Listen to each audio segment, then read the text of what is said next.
Dysfunctional families के बच्चे या ऐसे घरानों के बच्चे जिसमें वालिदैन के आपस में ताल्लुकात भी इतने आइडियल नहीं होते और उसके बाद उनके बुरे ताल्लुकात उनके बच्चों पे असरअंदाज हो रहे होते हैं, डिसफंक्शनल फैमिलीज कहलाती हैं। ऐसे बच्चे अदम तहफ़्फ़ुज़ का शिकार होते हैं और अपने आप को प्रोटेक्ट करने के लिए, उस एनवायरनमेंट में सर्वाइव करने के लिए बहुत से मैकेनिज्म इख्तियार करते हैं। यानी ये सीखते हैं, ये स्कैन करते हैं कि मैं कैसा बिहेव करूं तो अपने वालिदैन को अच्छा लगूंगा। ये अपने वालिदैन से वैलिडेशन हासिल करने के लिए बहुत सी स्ट्रेटजीज अपनाते हैं और ये बच्चे एम्पैथ्स कहलाते हैं। यानी ऐसे बच्चे जो कंपैशनेट हैं, जो कि सेल्फलेसनेस का जज्बा रखते हैं, जो सेल्फिश नहीं है और अपनी खुशियां दूसरों के लिए कुर्बान कर देते हैं। समटाइम्स घर के माहौल को बैलेंस आउट करने के लिए बहुत बड़ी कुर्बानी भी देते हैं और अपनी ख्वाहिशात को कहीं भी सामने नहीं रखते और उनको मद्देनजर नहीं रखते हैं। ऐसे बच्चे लेटर लाइफ में ड्रेन भी हो सकते हैं। वो कि एम्पैथी बहुत ही अच्छा जज्बा समझी जाती है कि कोई पर्सन एम्पैथेटिक है, वो दूसरों का ख्याल रखने वाला है, उसे दूसरों का बहुत एहसास है।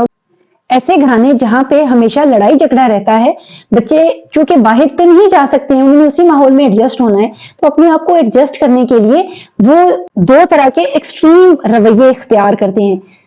एक तरीका तो ये है कि वो सारे काम करें कि जिससे उनको लग रहा है कि लड़ाई झगड़ा रुक रहा है। अपने आप को बहुत ज्यादा देते हैं, वो देने वाले होते हैं, गिवर्स होते हैं। वो हर एक को अपनी एनर्जी देते हैं और कोशिश करते हैं कि किसी तरीके से मामला बैलेंस आउट हुए रहें। ये वन एक्सट्रीम होती है और ये एम्पैथ्स कहलाते हैं। They are total givers. दूसरी एक्सट्रीम पर हैं ऐसे बच्चे जो बिल्कुल केयर करनी छोड़ देंगे, बिल्कुल सेल्फिश हो जाएंगे और ये कहलाएंगे नार्सिसिस्ट। यानी डिसफंक्शनल फैमिलीज,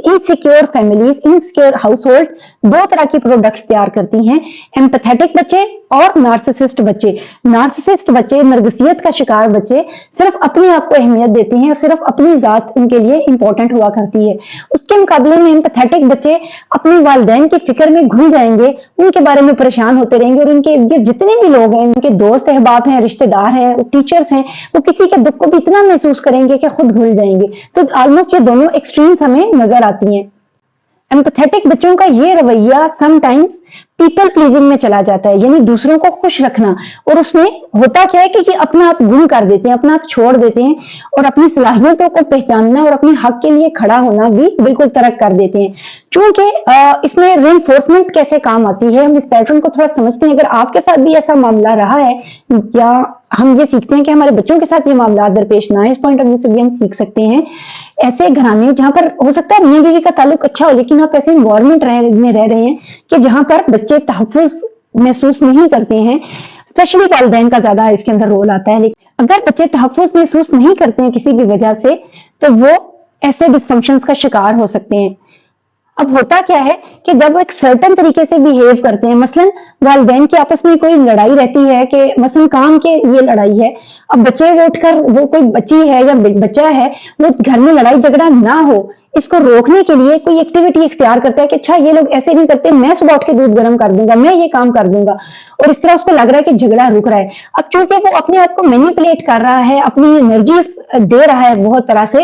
और इन्वेस्ट कर रहा है अपने आप को, और झगड़ा रुक रहा है, तो उसका ये बिहेवियर रेनफोर्स होना शुरू हो जाता है। उसको लगता है हाँ मैं ऐसे बिहेव करूं तो मेरे वालिदैन इस चीज को वैलिडेट करते हैं, और वो इस वैलिडेशन और अटेंशन सीकिंग में सिक्योरिटी हासिल करने के लिए बहुत से ऐसे काम नहीं कर रहा होता जो कि उसको करने चाहिए और जो उसकी पर्सनैलिटी के लिए जरूरी थे। तो वो ऐसे आदात को अडॉप्ट कर लेता है जो उसकी पर्सनैलिटी का हिस्सा नहीं है। यहां तक कि कोई कैरियर चूज करना, वालिदैन की पसंद की शादी करना, उनकी पसंद के सब्जेक्ट्स चूज करना, उनकी पसंद के कपड़े पहनना, उनकी पसंद का हेयर स्टाइल बनाना, सिर्फ इसलिए कि मेरे वालिदैन इस चीज को वैलिडेट करते हैं। और उसमें समटाइम्स उसको कोई चीजें पसंद है, वो चोरी छुपे कुछ पिक्चर्स देख रहा है कि मुझे इस तरह के कपड़े चाहिए थे, मैं ये बनाना चाहता था, मैं ये लेना चाहता था, तो अपनी बहुत सी एस्पायरेशंस को दबा रहा है। वजह क्या है कि ऐसा करने की सूरत में लड़ाई झगड़ा दब रहा है। तो ये चीज रेनफोर्समेंट प्रोवाइड कर रही है, एक नेगेटिव रेनफोर्सर हो जाता है वो बच्चे के लिए, और उस बिहेवियर को वो सीखता चला जाता है। एम्पैथेटिक लोग ये रवैया इतना पुख्ता कर लेते हैं बड़े होने तक कि बड़े होकर उनकी पर्सनैलिटी का इतना खासा बन जाता है कि लोग उनको गिवर के तौर पर ही लेते हैं।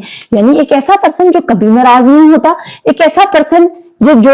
ہمیشہ اپنا غلطی نہ ہونے کی صورت میں بھی اپولوجائز کر رہا ہے، ایک ایسا پرسن جس کی کوئی بھی چیز اٹھا کے استعمال کر لو وہ نہ نہیں بولے گا، ایک ایسا پرسن جس کی کوئی بھی پریفرنس نہیں ہے، آپ مینیو پہ کوئی بھی چیز منگا لو وہ کھا لے گا، آپ اس کے سامنے کوئی بھی ڈش رکھ لو وہ اس کو چوز کر لے گا، اور آپ یہ کہیں گے کہ یہ پرسن بہت فلیکسیبل ہے نا، از ویری فلیکسیبل، تو ہم نے کچھ لفظوں کو توڑا مروڑا ہوا ہوتا ہے، اور سم ٹائم وہ ورڈ اسی لیے ان چیزوں کو سم ٹائم ڈارک سیکرٹس بھی کہا جاتا ہے ہماری پرسنالٹی کے نا، کہ کچھ ایسی پرتیں ہیں جن کے اندر ہماری پرسنالٹی چھپی ہوئی ہوتی ہے اور ہم نے ان کو ٹرائی آؤٹ نہیں کیا ہوا ہوتا، اور وہ ہماری پرسنالٹی کا حصہ بن جاتے ہیں. Being empathetic can be a part of your personality. جب یہ ہماری پرسنالٹی کے اندر اتنا انڈلج ہو جاتا ہے کہ ہماری کریکٹرسٹکس میں آ جاتا ہے اور لوگ ہمیں اسی کریکٹرسٹک کے ساتھ دیکھنا شروع کر دیتے ہیں، تو لوگ ہمیں اوور رول کرنا شروع کر دیتے ہیں، ہمارے اوپر سے گزرنا شروع کر دیتے ہیں، ہماری وشز کو کچلنا شروع کر دیتے ہیں. یہاں پر پیپل پلیزنگ سٹارٹ ہوتی ہے. پیپل پلیزر جو پرسن ہے یہ انیشلی ایمپیتھیٹک ہوتا ہے، جو یہ چاہتا ہے کہ لوگ خوش رہیں نا، دوسروں کو خوش کرنے کے لیے اور ان کی خواہشات کو پورا کرنے کے لیے، ان کو ویلیڈیٹ کرنے کے لیے یہ کچھ بیہیویئر اپناتا ہے اور لوگ ان کو فار گرانٹیڈ لینا شروع کر دیتے ہیں، اور اس کے نتیجے میں اس کی اپنی اسپائریشن اس قدر کریش ہو جاتی ہیں کہ اپنی پرسنالٹی کو اور اپنی پریفرنسز کو جاننا پہچاننا ہی وہ چھوڑ دیتے، اسے سمجھ ہی نہیں رہتی کہ دراصل میں خود کیا چاہتا تھا، میرے اپنی کیریئر پاتھ ویز کیا تھے، مجھے اپنی مرضی کی جو میری وشز تھی وہ کیا تھی، مجھے کہاں رہنا پسند تھا. تو وہ ہر ایک چیز